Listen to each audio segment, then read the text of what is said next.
right, good evening. Now I'd like to bring the regular evening meeting of Township Council to order. And the first item is the adoption and receipt of the agenda items. Could I have a motion, please? Councillor Long, and second by Councillor Arneson. All those in favor? Opposed and carried. Next item is the adoption of the minutes, the regular evening council meeting of December the 10th. Could I have a motion, please? Councillor Ferguson moves and Councillor Kuhn seconds. Any errors or omissions? All those in favor? Opposed, carried. And there are no presentations. There are a couple of delegations. So we'll start with delegation D1. Jessica Yanov, please come forward. And just for the delegations, if you just provide your name and where you live, and you have 5 minutes to present.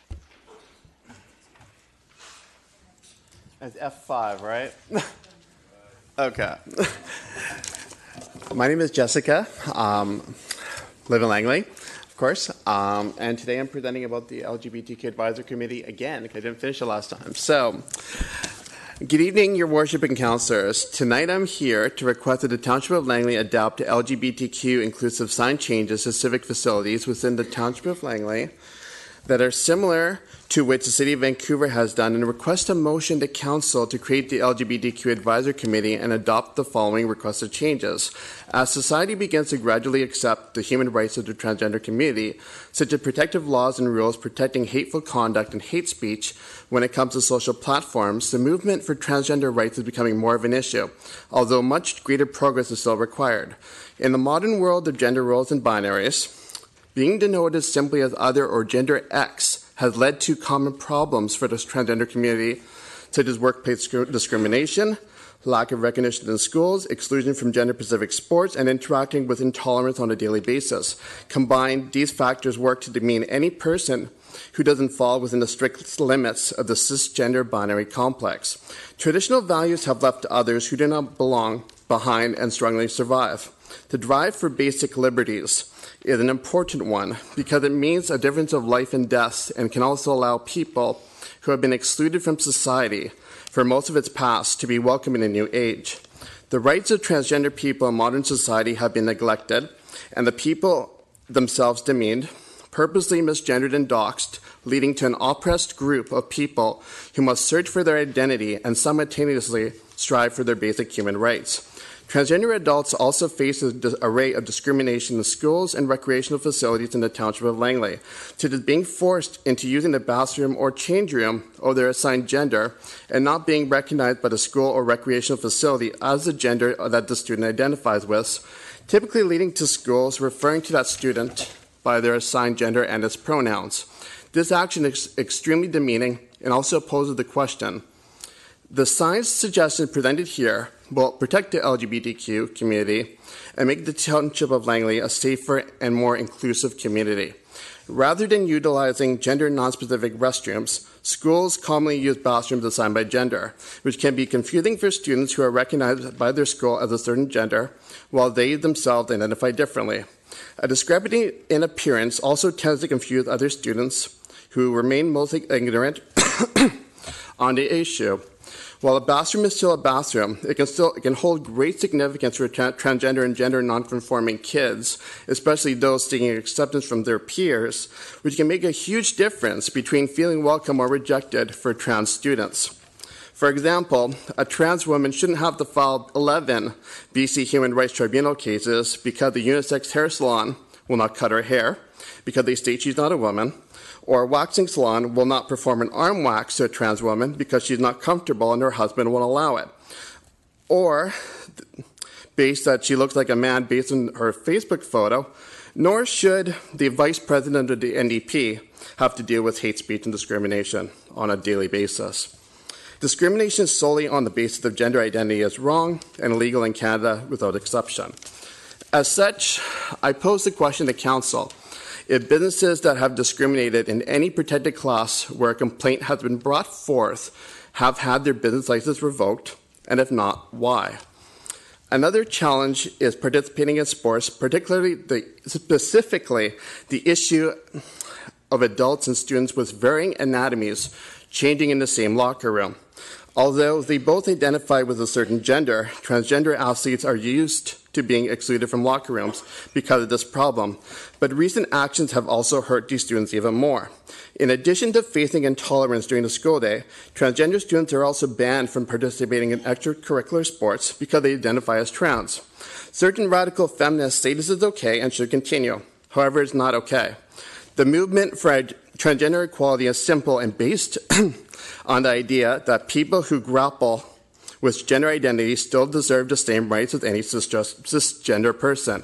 This notion is rejected by opponents to transgender rights and radical feminists who claim that imposing legislation on the issue would be an attack on religious beliefs and an attack on women and girls.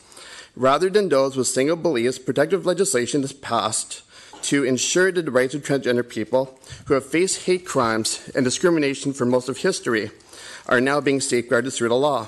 Another fallacy in the opposition's argument is that the Canadian Criminal Code provides the right to discriminate against others because they have a right to free speech, freedom of expression, and personal beliefs. Although this remains a crucial liberty in our society, the Canadian Criminal Code was not just created to protect the rights of discrimination, but rather provide protection for those who would otherwise be excluded and legally defenseless. You just Thank you. Concluding remarks? Okay, thank you. Thank you. Okay, the next delegation is D2, Cynthia Hamilton from the Willoughby Residents Association. Now, Jeff Baker is accompanying you, is that, or is that separate? Yep, so you have two delegations then we'll.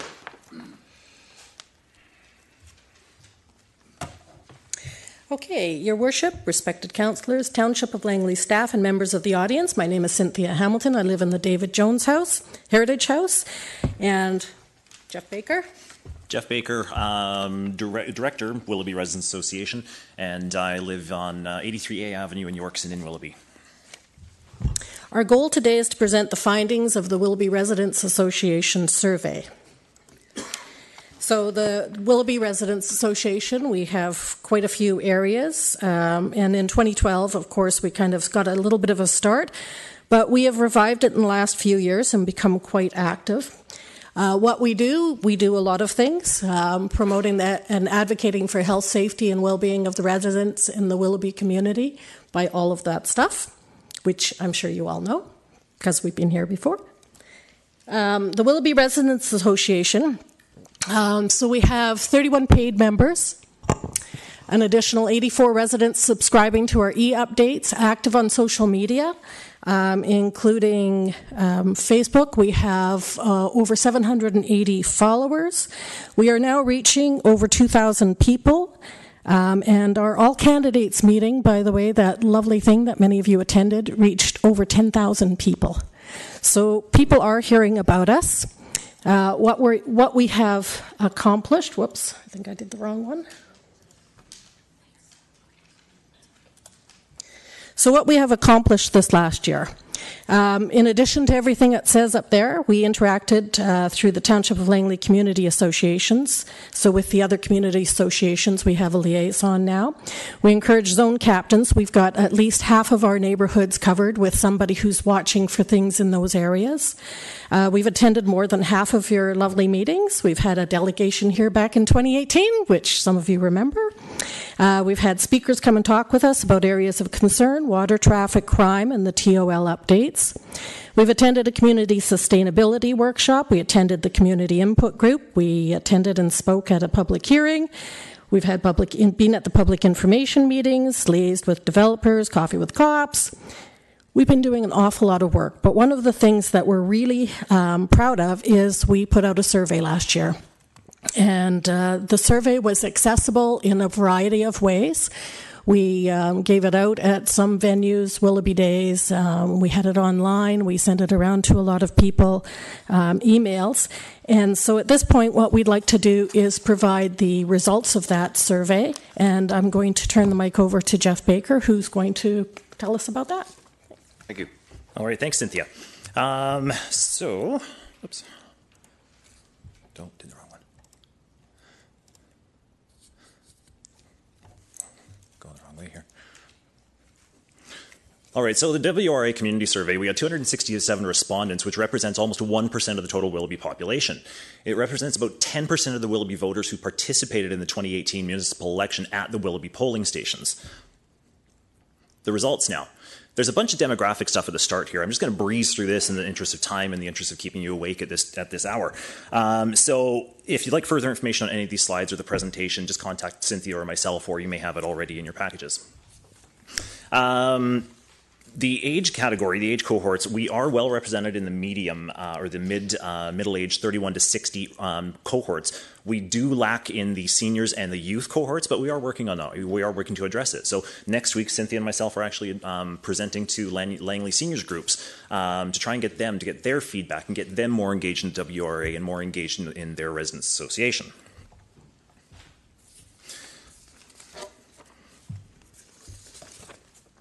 Not a surprise for what part of Willoughby do you live for the survey. Yorkson, of course, is the most developed and the most built-out section here, and probably the most vocal.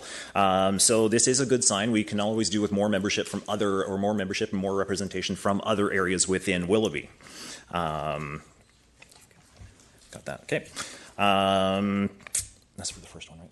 I don't know. Yeah. So the transportation, private vehicle, of course, public transit, sorely lacking. That is something to dig into and something we may figure out why people aren't using transit more. Does he get an additional 5? Yeah. Oh, okay. Yeah, we've got 2, so I'm just kind of making sure you get your 2 5s. Awesome. Yeah. All right, I'm going to skip forward to number 7 here. So what kind of community space do you want to see in Willoughby? And people really spoke loudly here. There were a number of pieces here. We consolidated and sort of boiled it down to the essences here. The top 5, nature and parks.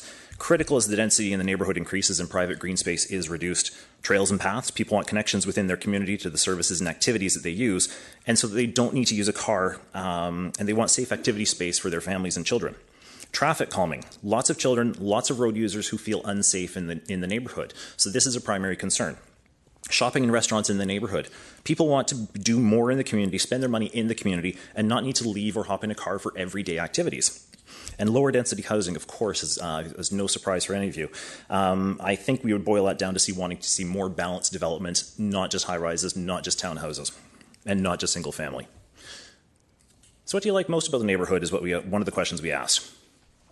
So Willoughby residents really like their neighborhood for a variety of reasons, and a lot of it comes down to the convenience of the community and the accessibility of services for their needs. Willoughby is a vibrant community of residents of all sorts of background and situations. We're not a disaster area that needs to be looked at as an example of how not to do modern urban development. Willoughby is not a dirty word. It's a community in the midst of rapid change, and it's full of people who call it home. So this word cloud is a boiled down summary of the qualitative responses that we had in the survey to question 8. So green space, parks, trees, creeks, wildlife, that really came to the surface, but also proximity to businesses and services that people need and want in their daily living, but also the friendliness and the family orientation of the community really came to the fore for people's likes. Of course, we asked, what's the biggest problem in your neighborhood?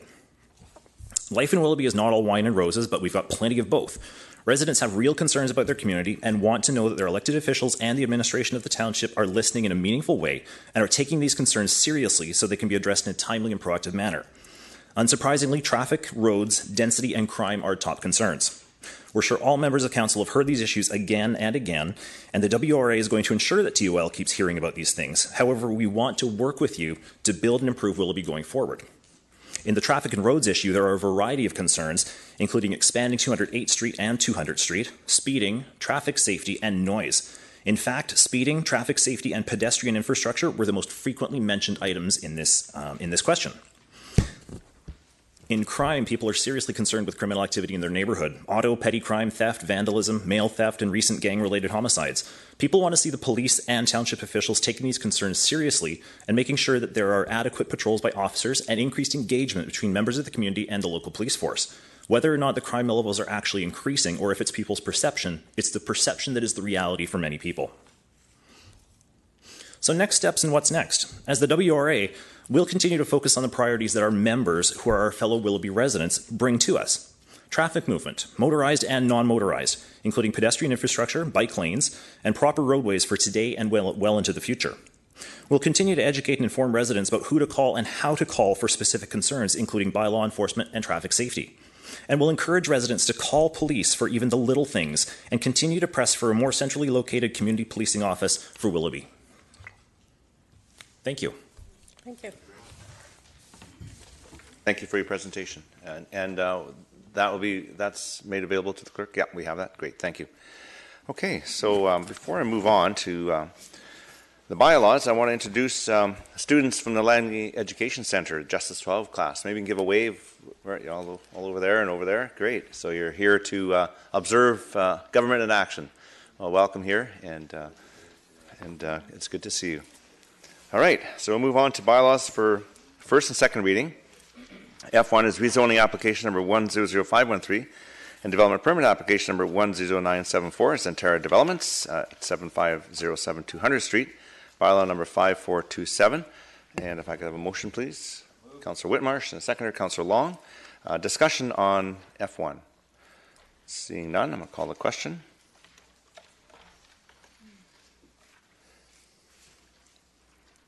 And it carries unanimously. And move on to bylaws for final adoption. I1 is highway closure, dedication, removal, and disposal, Golden Spruce Nursery. Bylaw number 5425. Could I have a motion, please? Councillor Arneson, second. Councillor Kunst. Any discussion? Seeing none, I'll call the question.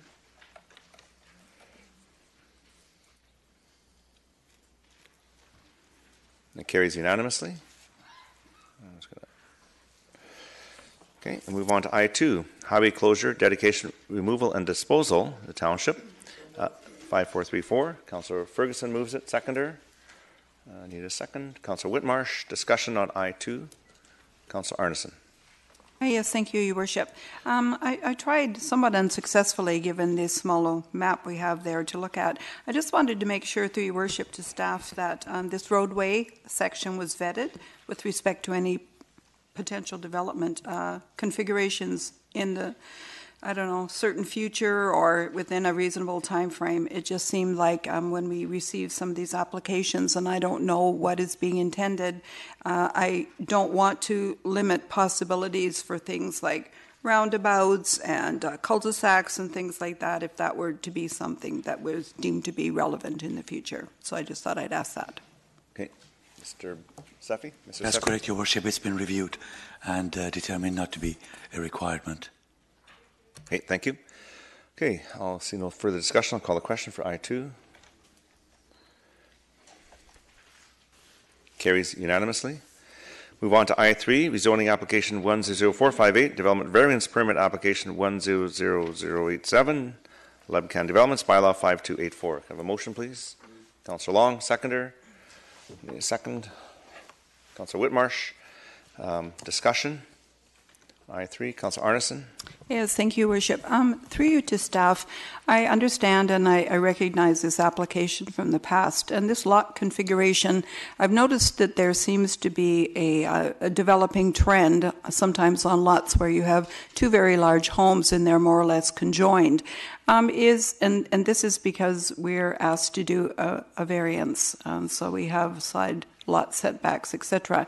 Is there anything that we could do to preclude buildings from being clustered together under a similar circumstances? Because I don't feel that, from my perspective, this is really appropriate if there were other options. Mr. Seffi. Certainly, Your Worship, that would be something that Council can control and dictate what they would like to see as part of the rezoning process. Thank you. I see no further discussion. I'll call a question on I3. Carries with Councillor Arneson opposed. And move on to the Mayor Council report, which is going to be very short. I'd like to... Worship, the DVP. Oh, DP? Oh, sorry. DVP. One more motion on that one before I can go. Councillor Long, seconder. Councillor Ferguson, discussion on the development permit. Seeing none, call the question. Carries with Councillor Arneson opposed. Now we go on to the Mayor's report. And it's our first meeting back after the holiday break. It was quite a good break. I got to see a lot of good Canadian or the World Junior Championships and saw Canada play and lots of other good teams. So I had a good time on my Christmas break, but I'd like to welcome everyone back. On Sunday, January 13th, speaking of hockey, was Hometown Hockey Thank You Presentation and Reception hosted by the City of Langley. The Hometown Hockey event took place over 2 days in the city, which featured a wide range of hockey activities, including a chance to get autographs and pose with the Stanley Cup trophy and watch an outdoor broadcast of an NHL game. Langley City was the 15th stop on the tour, which started in October and will continue until the end of March. And this is a series that focuses on small towns throughout Canada, and the city invited us to take part in their festivities. And it's good to be there, and met Ron McLean, interesting fellow, an excellent speaker. And Councillor Ferguson is wearing his hockey jersey and was there also. So, Councillor Ferguson. Thank you, Mr. Mayor. Yes, it was exciting. And yes, also, this jersey is my son's from Langley Minor Hockey, which he wore in the rep teams and things that he played for. And yes, I did take it out of his bag, and we had to double wash it before I put it on. I wish I had an Aldergrove Minor Hockey jersey as well, because they were represented there as well within the Parade of Champions. And as the mayor had said, Ron McLean is there, Tara Sloan. They had all sorts of Canuck folks there, and hockey. Chris Higgins was there, Kirk McLean, Ryan Walter, Bo Horvat was there, and it was great. And you know, the good thing about it, they mentioned an awful lot of the things that happen and showcase in the township of Langley as well. So the city was very good of letting them talk about our event center and about our teams and the hockey history we have in Langley and Aldergrove, and the number of teams and organizations that we have promoting Langley and promoting hockey in Langley and sports and recreation. So it was a great event. The Took says hometown hockey, kudos to the city of Langley and all those folks that put it together. It was a great event and everybody enjoyed themselves. Thank you, Mr. Mayor. Thank you. Okay, and during the last few days, I'll go right on to the Metro report. Went to the Metro Zero Waste Committee meeting, the Metro Regional Planning Committee meeting. I know Councillor Arneson was at the Metro Climate Action Committee meeting. Councillor Long was at the Metro Housing Committee meeting. It's been very busy for Metro, just getting started in the new year. And so with that, but we haven't had our board meeting yet, so there's really not a lot to report until these reports get to the board. So with that, I'll move on to the next item, which I believe is other business. Is there any other business? Oh, yes. Okay. Thank you, Councillor Arneson. Thank you, Worship. I just have to hold it up. Yes, I wanted to present a notice of motion for next evening meeting on the 21st. Whereas the Township of Langley is governed by a sustainability charter which supports the preservation and enhancement of the natural environment, and whereas Schedule 3 of the Township's official community plan provides for streamside protection regulations and riparian setbacks which do not apply currently to lands located in the Gloucester Industrial Estates, and whereas Technical Report 807 in 1978 for land development, prepared by the DFO, currently forms the basis for development adjacent to fish-bearing streams in the Gloucester Industrial Estates, and whereas the Gloucester Community Plan Bylaw number 2556 was adopted in 1988, and Council has not subsequently considered its provisions relative to new policies and regulatory frameworks designed to enhance riparian and wetland protection of watercourses throughout the township. Therefore, be it resolved that Council directs staff, in consultation with the DFO and consistent with provincial guidelines, to bring forward for Council consideration an area plan review and draft amendment bylaw to facilitate the adoption of the current streamside protection regulations for the entire Gloucester Community Plan area. Councillor Woodward. Yeah, I wanted to suggest to the class that this is probably the shortest and the least entertaining council meeting in at least 5 years. So I was going to suggest that maybe you plan to return to a future one to get a better idea. So again, sorry about that, and I hope you will come back and see a more substantive council meeting. Thanks.